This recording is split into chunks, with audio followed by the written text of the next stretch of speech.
Good morning, good afternoon, and good evening, everybody. Thank you for tuning into another Supatease video. And in this one, we're going to be looking at the Havoc Demon Hunter on the 11.1 PTR patch to see what they've got cooking up for this specialization. How poggers is it looking? What are the improvements like? What are some of the new exciting things that you're going to be getting? And is it something that you should look forward to potentially playing or being intrigued in playing moving into 11.1?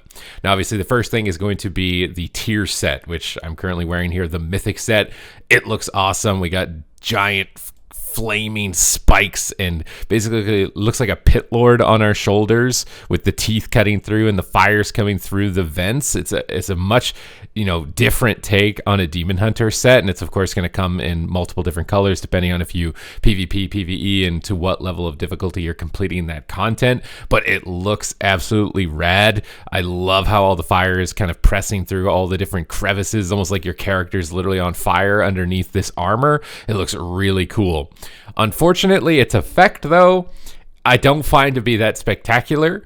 Our 2-set bonus, your spells and abilities have a chance to activate Winning Streak, which increases the damage of Blade Dance and Chaos Strike by 3%. This will stack up to 10 times, so you can get 30% increased damage. However, Blade Dance and Chaos Strike have a 15% chance of removing Winning Streak. So you're going to build it up, and it's probably going to fall off because you're spamming those abilities all the time. On your 4-set bonus, Winning Streak persists for 7 seconds after being removed by Blade Dance or Chaos Strike.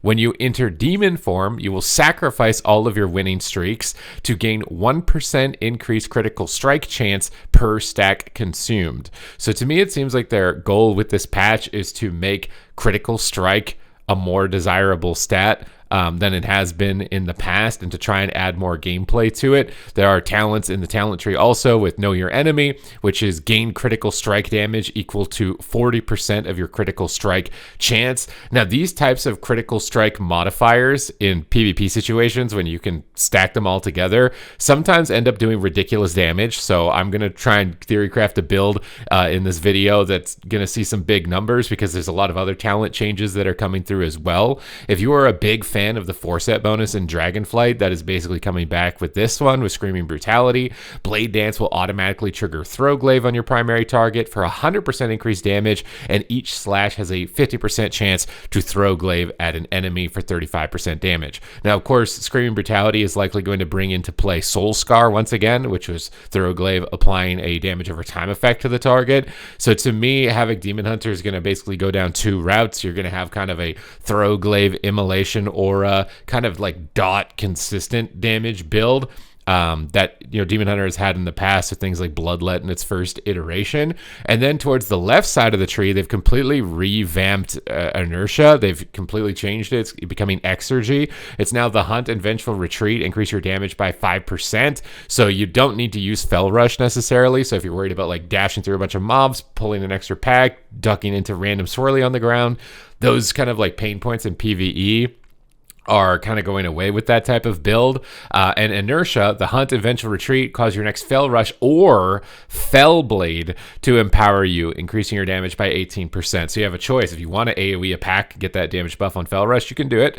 Or if you're on a boss and you don't want to dash off the cliff that's behind the boss, you can just use Fell Blade instead. So they really, honed in on the quality of life improvements in this category for PvE. I'm a bit curious to see if this will see any play in PvP as well, because things like Unbound Chaos, the Hunt and Vengeful Retreat increase the damage of your next Fell Rush or Fell Blade by 300%. So I'm going to have to do some damage modifier testing in this video to see how much damage Fell Blade is doing, because a 300% increase. And then if we play Know Your Enemy, which is critical strike damage, and that Fell Blade crits, I'm a bit curious to see like how high we can actually get that number to go. But damaging an enemy before they damage you, increase your critical strike chance. Initiative is still staying the same. Basically, momentum improvements, the returning of the 4-set bonus from Dragonflight, which then obviously enables the Soul Scar build and that kind of damage over time AoE style of play, basically opening up the talents more than they were available to in the past, which I think are all great goals to hit. Now it's going to kind of depend on tuning whether or not that actually works out, but that seems to be the game plan for the time being. When we look at new additions for PvP, you're yoinking a talent from Vengeance Demon Hunter. You're getting Illidan's Grasp. This is going to replace Fell Eruption. It's going to, it's doubling the cooldown. It goes from 30 seconds to 1 minute. However, you're going to be able to strangle the target and stun them, dealing 640,000 shadow damage for 5 seconds. And while the target is grasped, you can move and you can toss an enemy. So Illidan's Grasp, I don't know if there's like a critter. It's probably going to die if I use it, but basically you can stun a target and then you can chuck them with another mouse cursor click. It's not going to move the training dummy, obviously, but you can throw that target somewhere else. So this is going to be very, very, very, very, very, very, very strong, especially in battlegrounds. You're basically becoming a Death Knight or like a pseudo Death Knight for your team. So I think that this is super sleeper. Now, obviously, you're probably not going to want to play this if you need like a lot of short cooldown stuns and you're trying to disrupt targets cast a lot like that. But if you're trying to control positioning, stack enemies, separate somebody, pull them away from their team, this was easily the most fun ability that Vengeance Demon Hunter had, and now you have access to it in PvP situations as Havoc, which is really exciting. I think that honestly, like this alone, at least in PvP, will make me want to play a Havoc Demon Hunter. So now in this first build that I've concocted, which is kind of like a combination of the previously existing build that I was running in season 1, I'm running Aldrachi Reaver and trying to focus around like the glaives, right? Let's just kind of see what the glaives are able to get done with this type of build. So we'll buff our damage up with our Sigil of Flame. We'll I-beam to go into meta form, use a little Essence Break here to combo it in with our Blade Dance, which is now throwing glaives onto multiple targets. We can just pummel through with tons of Chaos Strike damage, go into meta form, reset our CDs, go ham onto the training dummy again with the Hunt. We've got our little throw glaive proc, so we toss that Aldrachi Reaver around, and that's going to give our Soul Scar some nice juiced up damage. Just keep tunneling through, and we're kind of peaking on 3 targets at around like 1.2 million DPS, which isn't honestly like the most DPS I've done with this build. We'll try the Fell Surge build, which is kind of like the more common one. I really like the animation on the Fell Reaver that you get with this, but I think the throughput maybe just not... it's not there 100%. So Soul Scar coming in at about 12% of the overall damage. That's why I really wanted to test this, see where it's coming in. The actual number that it hits is a little bit less irrelevant. I just want to see the percentage. So 12% top 3 damage, but the Throw Glaive itself not doing a huge amount. Obviously, auto-procking the Throw Glaive means you don't have to use the GCD on it, so you can apply snares to the target, and you get a lot of benefits just outside of even just the Soul Scar damage itself. But let's just plop this over onto Fell Scarred and kind of see what's going with this one, because this was like the juiced up build that was like doing ridiculous amounts of damage. Now I don't have Metamorphosis, so it's probably gonna be a little bit lower of a peak, but we'll just see what we can get done here. Go for the I-beam.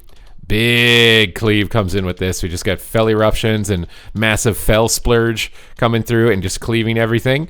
Looks like it's not even proccing, although our DPS is coming through almost about the same, which is kind of crazy, at 1.1 million at this point for this build as well with Fell Surge. I'm concerned that it didn't actually switch me over because I didn't see the little splooge that usually comes out when you AoE like that.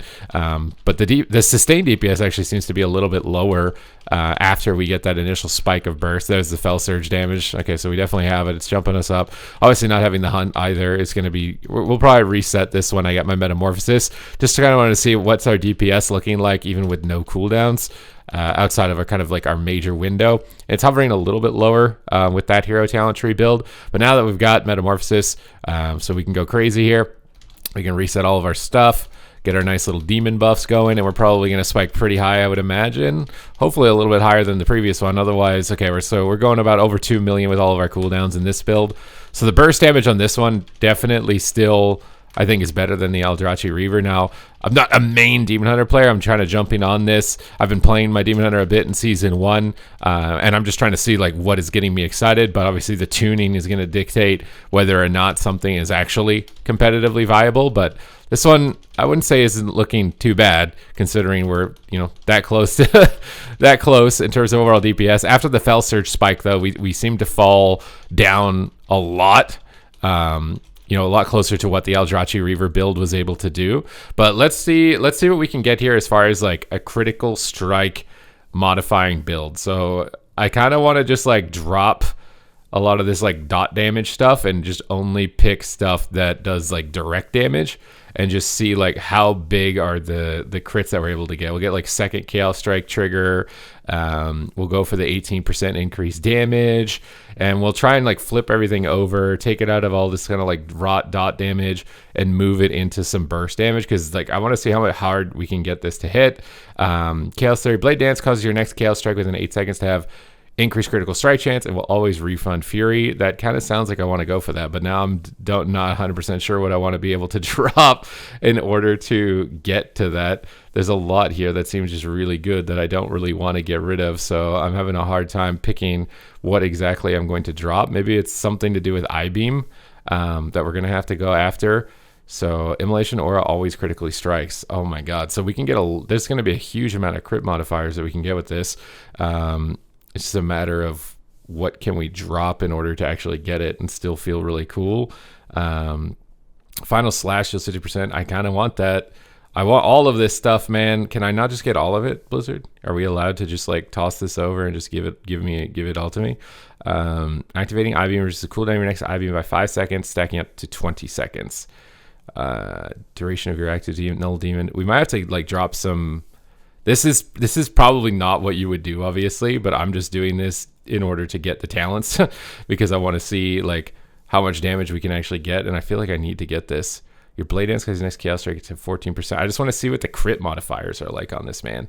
That's all I want. I just want to see a couple of the crit modifiers. Maybe we'll drop the Inner Demon to get the crit modifier over here, and I just want to see how hard it hits. We got all our cooldowns reset.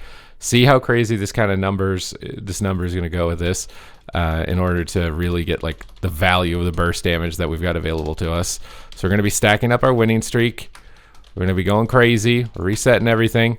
We're getting our little emblem down on the ground, amplifying our damage even further. We're getting nice little green fell bars on the side. Seems like the DPS is a lot lower with this build overall, but bit curious to see at the end of this breakdown like how hard we got a Fell Blade to hit, how hard we got a critical strike effect or modifier to hit. Sustained damage is coming in honestly pretty close with the rest of the builds, which maybe that's their goal, is just every build does the same DPS. But like at that point, are you even playing different builds? I'm starting to fall off a little bit. The damage is falling off a little bit after our little cooldown window. I'd say a lot more than the previous build. You know, we were peaking over 2 million DPS, whereas this one was peaking like 1.6 million on this build. So there's still definitely like some builds that end up being traps, where it's like this is definitely not the most optimal thing that we could go for. But we got the winning streak, so now we get 60% increased critical strike chance. I don't think that this build's going to be probably coming through too good, unfortunately.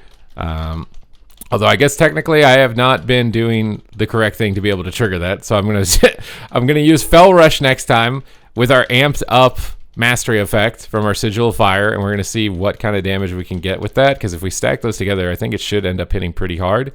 So 1 second here, cooldowns come back. We'll drop Sigil, mastery buff, jump away, jump in, Fell Blade. Okay, that was a 1.5 million Fell Blade. Wait a minute. This might be really OP.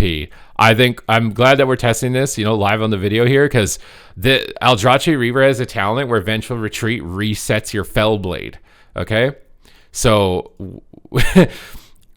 okay, wait. Or do we do double Vengeful Retreat? So you could Fell Blade. Or you could, if you get lucky, no, there's no way. I don't think we're going to be able to do it. But that was a huge hit. Okay, so we'll do Demon Form. We'll Empower. We'll Fell Blade. Vengeful Retreat. Fell Blade. 1.5 million. So you can just do a 1.5 million on demand whenever you have Vengeful Retreat. And I think it's also the Hunt. So we should be able to also just do the Hunt, and that juices it up. So we could do this Empowered Fell Blade right here with the Hunt, right? Hits for 500k, 500k. Those are both non-crits. But like, that's a lot of damage. 1.1 million, 500k to 1.1 million. I mean, Death Sweep is technically hitting 1.1 million, so maybe it's not that OP. The Hunt hits 1.8 million. I mean, these are some pretty big crit modifiers, though. These feel like a lot burstier numbers than I'm used to seeing on Demon Hunter. This is likely not even close to like the most optimal build, obviously, that you would want to be playing. I'm just kind of cheesing this out to try and see like what I could get as far as crit modifiers, and maybe there is actually some crit cheese Fellblade build, because that seems really high to me. That seems really high that you can get over 1 million crit basically on demand with that through it. And I mean, if I was playing like the demon build also, and then I could like toss somebody into a corner with the new PP talent, Venture Retreat Fellblade combo them, and crit them really hard. I think there's a lot to be explored. Definitely a lot to be explored for 11.1. It's still really early. Some of this stuff is probably likely to change. It seems like their goals with the spec are definitely good. As far as like increasing build variety, trying to make the other hero talent tree a little bit more appealing, trying to reduce some of the pain points that the spec had in a lot of given content, and kind of evening out its stat distribution, its stat weight, so more secondary stats are a viable option. Those don't seem like bad goals overall, so I think like overall I'd give it a pretty solid review as far as what's new coming for it, what's returning coming for it, what are the goals for it. So hopefully the tuning is going to be able to hit the mark as far as making it viable in any given content. But aside from that, I hope you guys enjoyed this exploration and tampering of the Havoc Demon Hunter in 11.1. If you want to make sure that you're staying up to date with news related to World of Warcraft, then make sure to smash the subscribe button. Your support is greatly appreciated.